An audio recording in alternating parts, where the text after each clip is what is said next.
diversified, boy, it's time to break it down. Grab a mic, kill the stage, yeah, second nature now. Mama said I'll make her proud, I told her I made a vow. Just to wait around, in the year I'll put her in a house.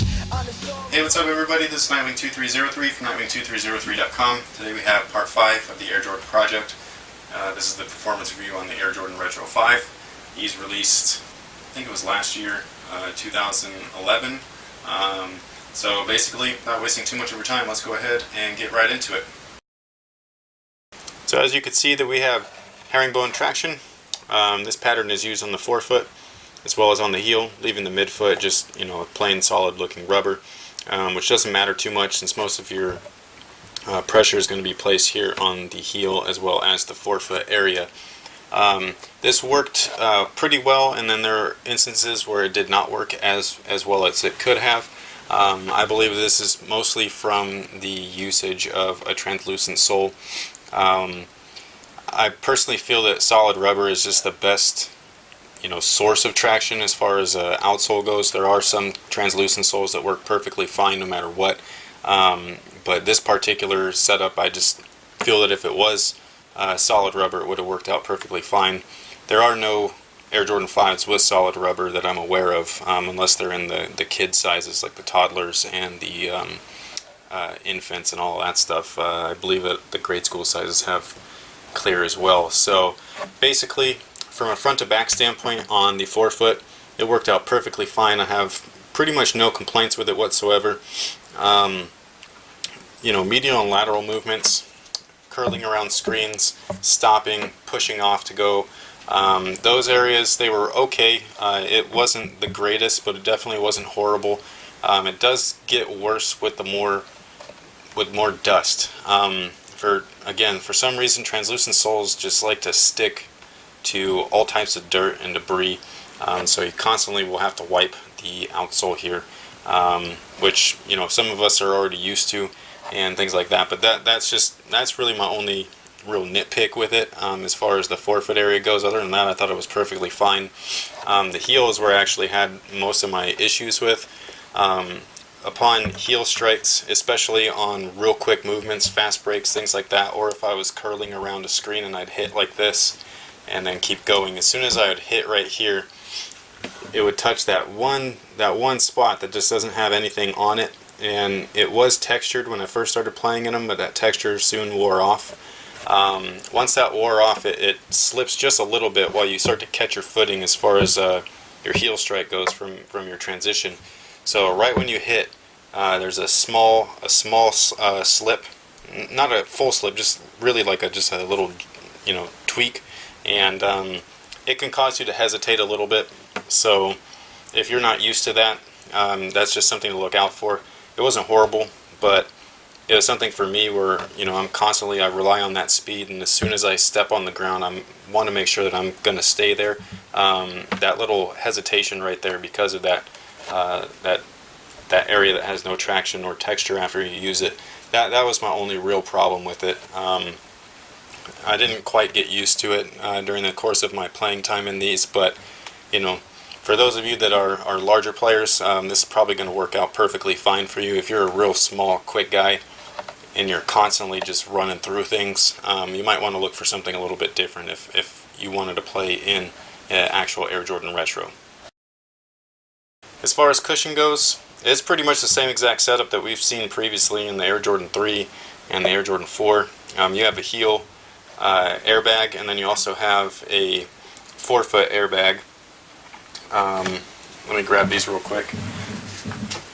This was a pair that I used to play in high school. Played in these a lot, in case you hadn't noticed. But yeah, they basically just crumbled. This is what the air unit in the heel looks like. There's no air in these anymore, but this is the bag. So in case anybody was wondering, this is pretty much what's inside of the heel right here. So I think that's kind of cool. The forefoot airbag is a lot slimmer than this one. This one's pretty thick. The forefoot's a little bit slimmer, and then it has like these little grooves in there. It's shaped just like the flex grooves here, so that way the bag is flexing perfectly, you know, in tandem with the rest of the forefoot. So there's no weird restraints or awkward flexes and all that kind of stuff. So, but basically, that's all you get other than the polyurethane midsole. I believe this is still polyurethane. Again, over time, this stuff does crack and crumble. So this is what it looks like now, and all that stuff, it's still falling apart.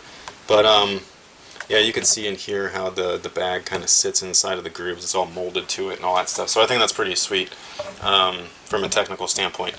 And basically, when you first start running around in these, it's going to be pretty stiff, pretty firm. The more that you play in it, the more that does kind of break in. This is something that I did not experience with the Air Jordan 3 or 4, and I probably won't experience this with the Air Jordan 6, 7, 8, and 9, because those have that kind of more dense polyurethane than this one. This one's a little bit more like, I don't know what to call it, like fluffy or foamy or something like that. But basically, this one's a little bit better as far as like break-in time, whereas the other polyurethane midsoles were quite a bit more dense and they didn't quite break in, even though they did offer some compression. Over time, like I said, the heel was okay. No complaints. The forefoot, you're still real low to the ground. It's something that you're going to have to build up and get used to if you haven't worn anything that's that low.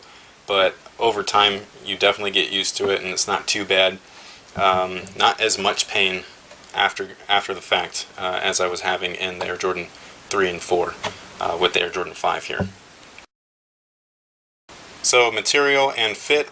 The material on this particular pair is that nubuck, and then the other versions are leather.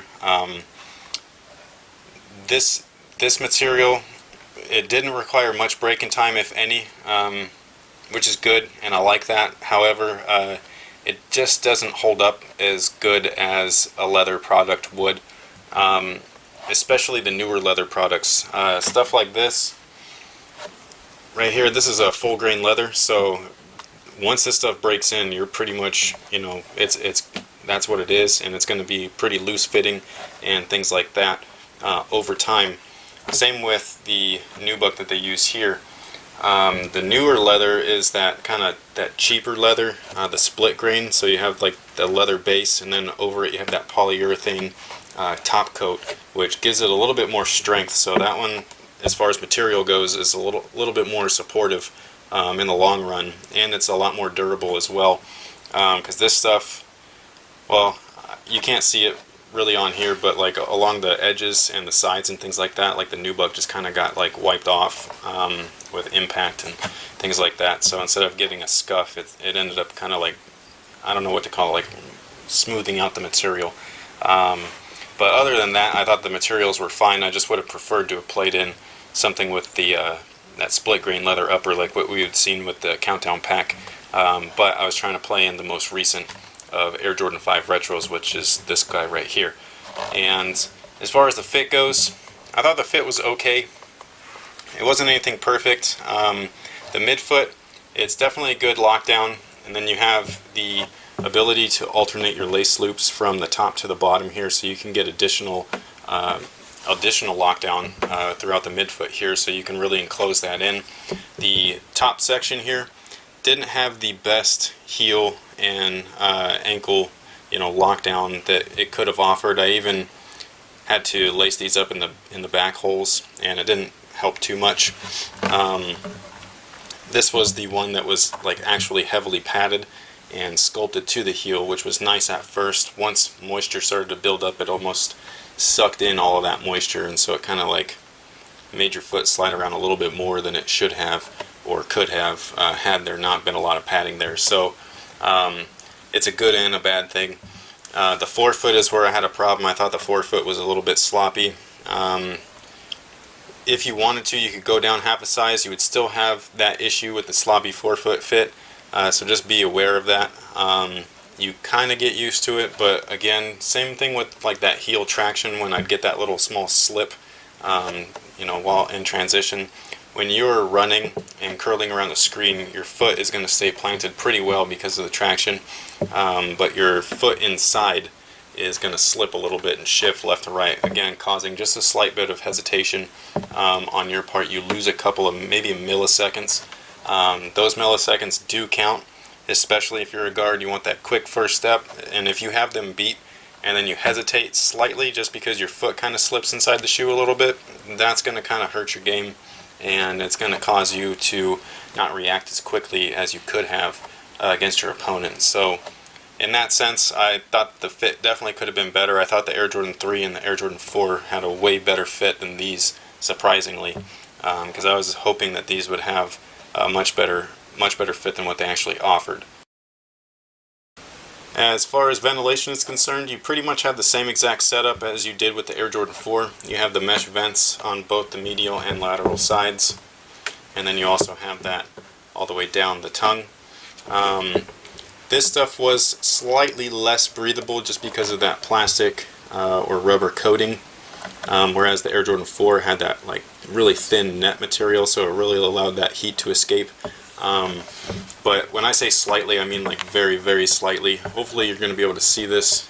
I doubt you will, just because it's all black inside, but inside the tongue there are large perforations just like there were in the Air Jordan 4.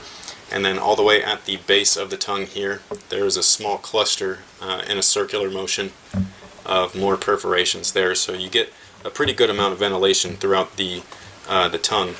It's actually effective and it does work, which is nice. It's not going to be the most breathable shoe, but it's better than nothing. And then right in here, there is a thin lining that is behind that net, and that's also pretty breathable. Once again, it's a little bit more breathable than the tongue because the tongue has a lot of that cotton and padding inside of it, whereas the sidewalls here don't have anything. It's just a small thin layer of fabric. So pretty much the same thing. I'm going to probably grade this just slightly less than the Air Jordan 4, but you pretty much have the same exact setup as far as the ventilation is concerned. And you know, honestly, it's not anything too horrible, and it's pretty much what you'd expect, especially if you'd played in the Air Jordan 4 beforehand. This is a definite upgrade from the Air Jordan 3. Slight drawback just because of the top material layer from the Air Jordan 4, which in my opinion it's not really a big deal. And for a shoe that was made in the 90s, or man, when were these made? Yeah, I think it was 1990. It's definitely not that big of a deal in my opinion. As far as support, just like all of the other previous early model Air Jordans, you don't have much support that, you know, what we're used to today as far as carbon fiber, shank plates, TPU, heel cups, things like that. So basically you just have a molded arch for support. You have a thin internal heel counter, but I don't think this is TPU. I don't know what it is. I'm just pretty sure it's not TPU. It's a lot more flexible and forgiving than TPU. And the ankle area here, it could have been just this pair, or it could have just been the, you know, my foot strikes and things like that, but I definitely did not feel any additional support with the height of the collar here within the ankle and heel. So, especially when I'm really low, curling around screens and getting just really, really down in there, I do feel my ankle somewhat weak, where it could have been a little bit better with the material itself. A little bit more supportive, like I was saying earlier with the material section. If this were the pair that features that kind of split grain leather that has that polyurethane coat, like the countdown packs and things like that, I think that would have been a little bit more support along the upper versus this particular shoe, which is the nubuck version.